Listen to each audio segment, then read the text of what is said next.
سلام و درود دوستان، امروز اومدیم با هم دیگه یه ویدیوی خیلی خفن رو ببینیم. دوستان همینطور که میدونید از روی تامیر تایتل فهمیدید، امروز اومدیم با هم دیگه یاد بدیم که چجوری موس و کیبورد رو به گوشیمون وصل کنیم و باهاش فری فایر پلی بدیم که خیلی از یوتیوبرهای هندی و خارجی این کارو میکنن. خب دوستان، ما وسایلی که برای پلی زدن با موس کیبورد نیاز داریم، خب همینطور که میدونید موس و کیبورد و دو تا چیز دیگه نیاز داریم. یه OTG و یه از اینا که اسمشو نمیدونم چیه. خب دوستان، ما کل وسیله موس و کیبورد OTG رو با اینا میتونیم با فکر کنم 1 تومن 1,500 تهیه کنیم. البته من 2 سال پیش خریدم 1,500. خب دوستان، برای اینکه با هم دیگه موس و کیبورد و گوشی رو وصل کنیم فقط کافیه که این OTG رو به هاب بود اسمش، به هابمون وصل کنیم و سیم موس و کیبورد رو به این هاب وصل کنیم.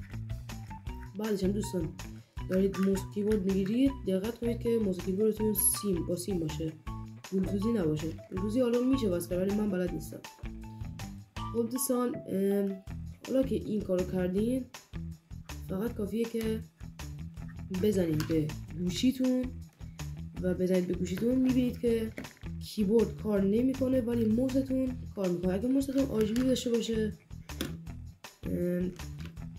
روشن میشه RGBش و روشن میشه و میفهمید که کار میکنه. اگر هم که اگه نداشتش رو صفحه عکس و موس میادش. خب شما میتونید از داخل دیجیکالا کیبورد کوچیکم تهیه کنید که واسه کسایی که پیسی نمیخواد بخرن در آینده خیلی بهتره و راحت‌تر میشه باش پلی داد. من الان موسم خیلی گنده است، کیبوردم ببخشید میاد. دوستان همینطور که میدونید ما 78 ساب داریم و اگر این ویدیو 15 تا لایک بخوره و از این ویدیو به 100 ساب برسیم پارت 2 رو میذاریم.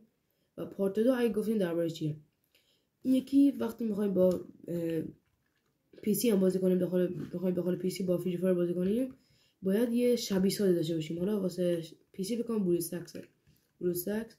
بعدش واسه موبایل هم چند نوع شبیه ساز داریم که مثلا کیتوری و پانداموس پرو، اختاپوس، که اینا هیچ کدومشون به درد نمیخورن یا پولی ان و اشتراک این چیزا میخورن. ولی من اگر این ویدیو همینطور که گفتم 15 تا لایک بگیره و به 100 تا برسیم یه نسخه مود شده شبیه ساز میارم که هم سنسش بازه هم ایکس و وایش بازه، همه چیش اصلا بازه، هیچی هم نمیخواد. داخل کانال تلگرام هم میذارم اگه به اون 15 لایک برسیم و 100 ساب داخل کانال تلگرام هم میذارم و شما میرین دانلود میکنین و من دکمه چیدن و سنس چیدن و همه چی رو بهتون یاد میدم که کار خاصی هم نداره. خب بزن تا اینجا ویدیو اومدین لایک ویدیو رو بکوبین، بعدش هم چنل رو ساب کنین که به 100 ساب برسیم زودتر.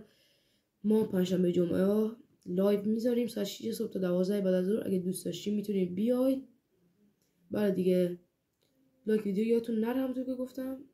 تا ویدیوهای بعدی، خدا نگهدار.